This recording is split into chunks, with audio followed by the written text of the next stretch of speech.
Matapos ang mahigit 2 dekada, mukhang handa na ang NBA na baguhin muli ang itsura ng liga. Simula pa noong 2004 nang pumasok ang Charlotte Bobcats, nanatili sa 30 teams ang NBA. Mahabang paghihintay ito para sa mga fans na matagal nang umaasang may bagong prangkisa. Ngayon, mukhang malapit nang matapos ang paghihintay dahil may konkretong usapin na ulit ang NBA expansion at posibleng may desisyon na sa loob ng mga susunod na buwan. Ayon sa ilang source sa US, inaasahang boboto ngayong summer ang NBA Board of Governors para sa planong palawakin ng liga sa 32 teams. Kapag natuloy ito, 2 bagong prangkisa ang opisyal na madadagdag, isang malaking hakbang na magbabago sa landscape ng professional basketball sa Amerika. Hindi na ikinagugulat ng marami ang mga lungsod na nangunguna sa usapan, ang Seattle at Las Vegas. Matagal nang itinuturing na top candidates ang dalawang ito at ngayon ay mas malinaw na mas malapit na sila sa pagkakaroon o pagbabalik NBA team. Ayon kay Brad Townsend ng Dallas Morning News, magiging decisive ang darating na summer. Para sa Seattle, ito ay posibleng makasaysayang pagbabalik matapos ang masakit na paglipat ng Supersonics patungong Oklahoma City noong 2008, isang sugat na hindi pa rin tuluyang naghihilom para sa maraming fans. Samantala, ang Las Vegas ay isa ng ganap na sports city matapos yakapin ng NFL at NHL sa mga nagdaang taon. Mismong si NBA Commissioner Adam Silver ang nagbigay linaw sa direksyon ng liga. Noong kalagitnaan ng December 2025, inilahad niya ang timeline para sa domestic expansion at inaming seryosong tinitignan ang Seattle at Las Vegas.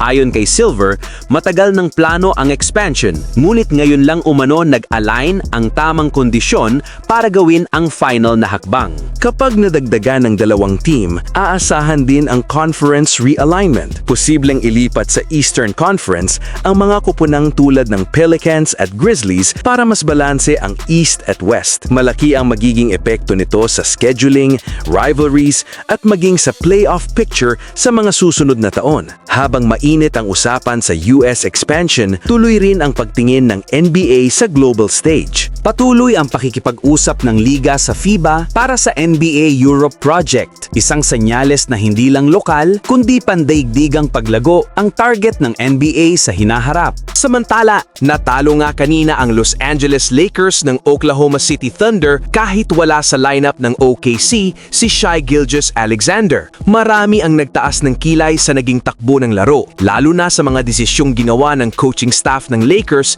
sa pamumuno ni Coach JJ Redick. Sa ikatlong quarter, tila nakuha na ng Lakers ang momentum matapos umarangkada ang opensa sa pangunguna ng mainit na kamay ni LeBron James. Ngunit isang kontrobersyal na desisyon ang ginawa ni Redick nang paupuin niya si LeBron sa gitna ng run. Doon na sinamantala ng OKC ang pagpakataon, bumilis ang kanilang opensa, bumalik ang kumpiyansa at tuluyang naputol ang momentum ng Lakers. Dagdag pa rito, kapansin-pansin ang kahinaan ng depensa ng Lakers sa loob, partikular laban sa OKC.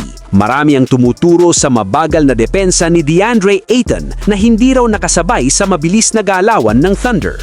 Ayon sa ilang fans at analyst, mas naging epektibo sana kung pinasok sina Maxi Kleber at Jackson Hayes na mas kayang humabol at mag-adjust sa fast-paced offense ng OKC. Dahil dito, lalong dumami ang kritisismo sa kasalukuyang lineup ng Lakers. Marami ang nagsasabing kulang sa effort at disiplina ang koponan pagdating sa depensa, isang bagay na hindi pwedeng isang tabi kung nais nilang maging seryosong contender. Ayon sa mga analyst, mas mainam kung humanap pa ang Lakers ng isang solidong defensive player sa buyout market kahit mga hulugan ito ng pagsasakripisyo ng isa sa kamilang two-way players. Sa ngayon, marami raw available na big men na pwedeng punan ang kakulangan ng koponan. Habang sa kabilang banda, muling nagpakita ng tapang ang Cleveland Cavaliers matapos ihatid ni Donovan Mitchell at James Harden ang panalo kontra Denver Nuggets. Umiskor si Mitchell ng 32 points, kabilang ang 2 malamig na free throws may 0.9